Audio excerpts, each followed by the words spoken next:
Assalamualaikum warahmatullahi wabarakatuh. Alhamdulillahirabbil alamin wassalatu wassalamu ala asyrofil anbiya'i wal mursalin wa ala alihi wa sahbihi ajma'in.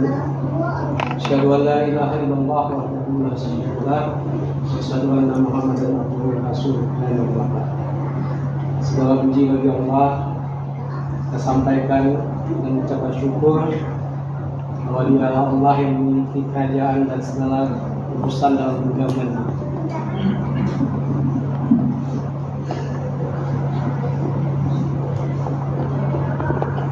Allah menciptakan kehidupan dan kematian dan kejadian di antara keduanya untuk menguji kita siapa yang baik amal perbuatannya. Dan Allah Maha Aziz dan Maha Pengampun. Semoga apa yang kita lakukan ini menjadi bagian untuk menjadi amal saleh. Selawat dan salam mari sama-sama kita saling sajikan kepada Nabi Muhammad SAW yang karenanya Allah ciptakan dunia ini, yang cintanya kepada kita melebihi cinta pada umat yang lain. Dalam satu kejadian Rasulullah menyatakan dia rindu kepada saudaranya. Ikhwani, dirindukan. Kemudian para sahabat menanya, bukankah kami saudaramu ya Rasulullah? Bukan, kalian itu sahabatku. Jadi siapa saudara Rasulullah? Saudara Rasulullah itu adalah kita yang tidak pernah ketemu dengan Allah, dengan Rasulullah, yang jaraknya 1447 tahun lamanya, tetapi kita masih memiliki Rasulullah. Rasulullah rindu kepada kita. Semoga kerinduan itu akan kita balas dan selalu mengucapkan salawat kepada Rasulullah. Allahumma shalli ala sayyidina Muhammad wa ala ali sayyidina. Jamaah Isya dan Tahir yang dirahmati Allah, saling mengingatkan kita agar kita tidak menjadi orang-orang yang merugi. Marilah kita terus meningkatkan iman dan amal saleh kita dan menasihati tentang kebenaran dan nasihati dengan kesabaran. Sebenarnya cocok di apa yang disampaikan oleh Ustadz Haikal tadi dalam sholat Isya kita, bahwa dalam perintah puasa di Al-Baqarah 183 sampai dengan 187 itu menjelaskan tentang puasa. Tuhan Ustadz Haikal nggak sampai ke ayat 187 kan? Benar, saya mau cerita tentang kunna libasulahum wa antum libasulahun. Jadi karena ini banyak anak-anak, kita ambil yang di ayat 185 saja ya. Izin ya Ustaz Haikal ya. Ada kalimat yang indah, yang masyhur, yang selalu diulang-ulangkan. Ustadz Baha atau Gus Baha suka mengulang-ulang kalimat yang ada di 185 ini. Apa kalimatnya itu? Dikatakan di sana bahwa Allah menginginkan kemudahan kepada kita. Apa kalimatnya Ustaz?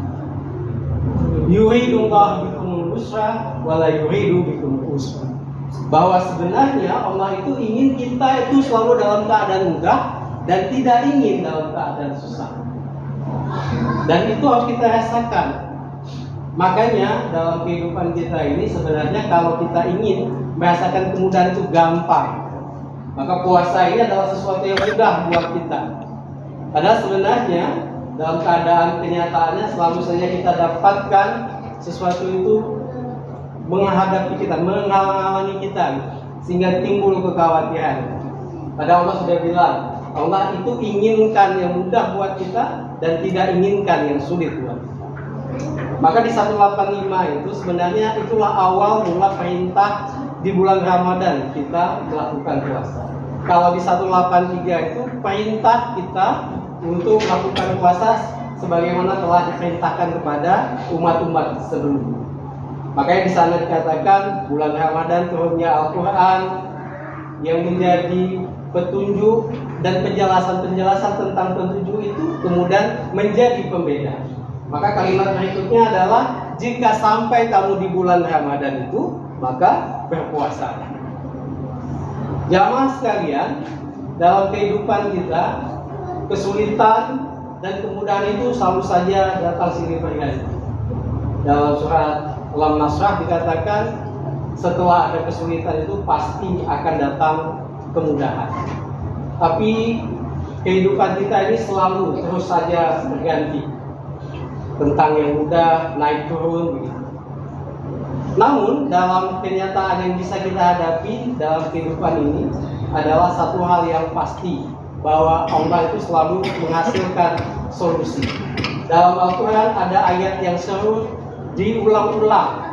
Yang dalam ayat yang diulang-ulang itu menjadikan penguatan bagi kita. Apa penguatan itu? Dikatakan di sana adalah orang-orang yang beriman itu la khaufun 'alaihim wa la hum yahzanun. Dia tidak akan pernah takut dan tidak akan pernah kesedihan. Jadi mudah dan tidak sukar itu sebenarnya membuat kita akan menjadi sesuatu yang tidak takut dan tidak akan bersedihan. Bagaimana caranya? Kan itu yang kita tanyakan. Bagaimana dalam hidup kita ini kita tidak takut dan tidak akan bersedihan?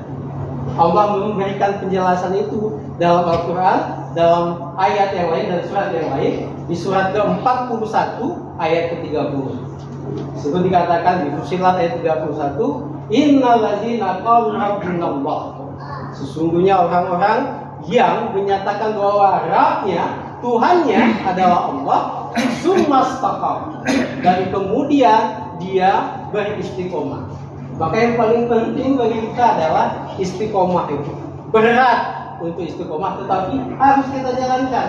Apa yang bisa kita dapatkan ketika kita istiqomah? Maka dikatakan dalam lanjutan ayat itu, tatanazzalu alaihim malaikat, maka padanya akan diturunkan malaikat-malaikat. Ngapain malaikat itu? Membisikkan kepada telinga kita, la takhaf wa la tahzan, kan? Jangan takut dan janganlah kamu bersedih.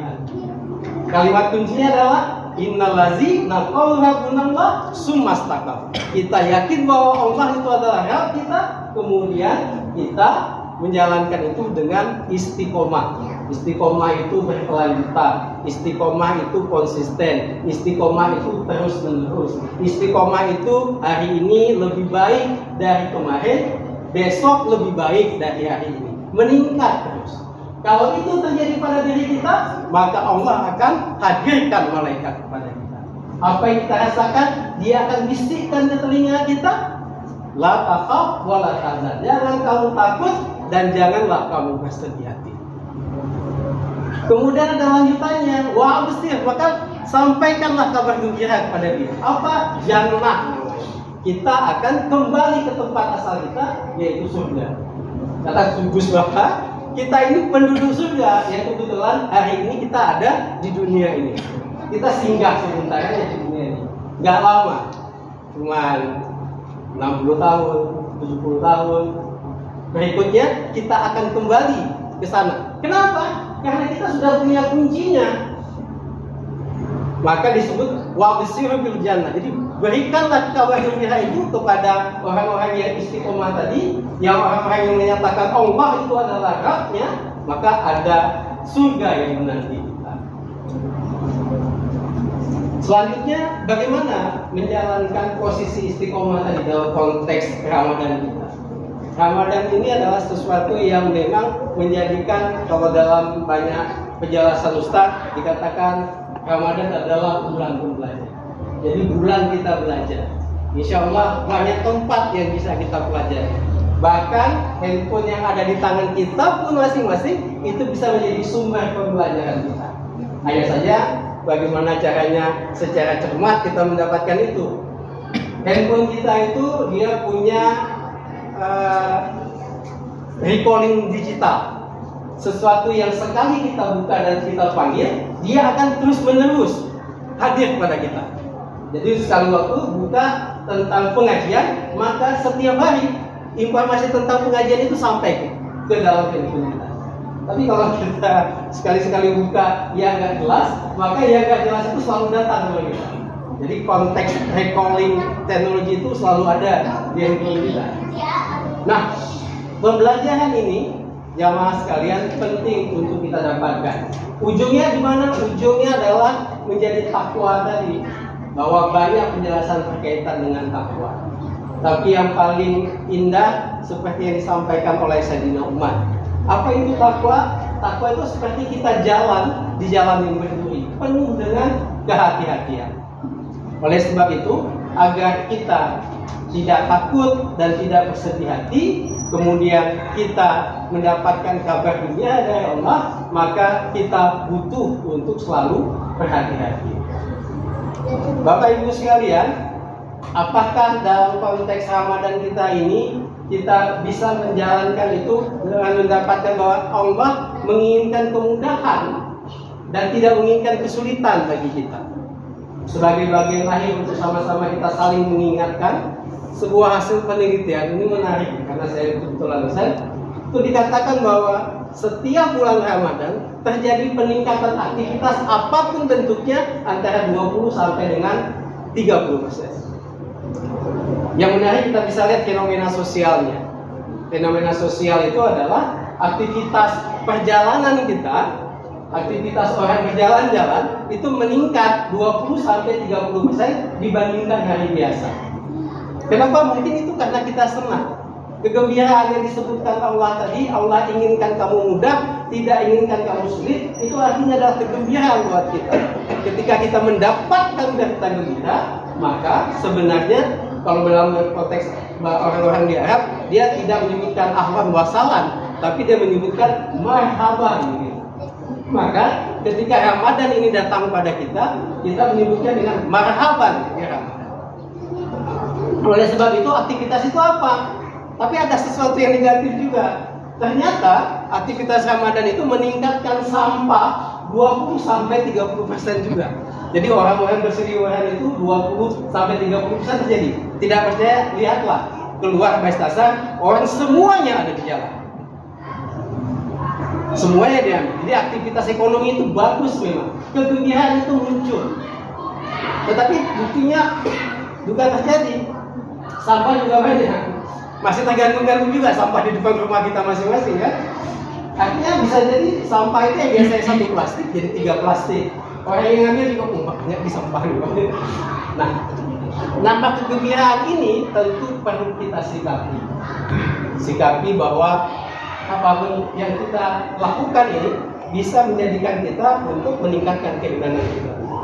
Jadi apa yang ingin saya sampaikan kepada jamaah sekalian, agar kita bisa merasakan apa yang Allah sebutkan, bahwa Allah tidak ingin kita susah, Allah ingin kita senang, Allah ingin memberikan kepada kita kebahagiaan tanpa ketakutan, maka teruslah kita tingkatkan iman kita dan teruslah istiqomah untuk yang sifat-sifatnya positif.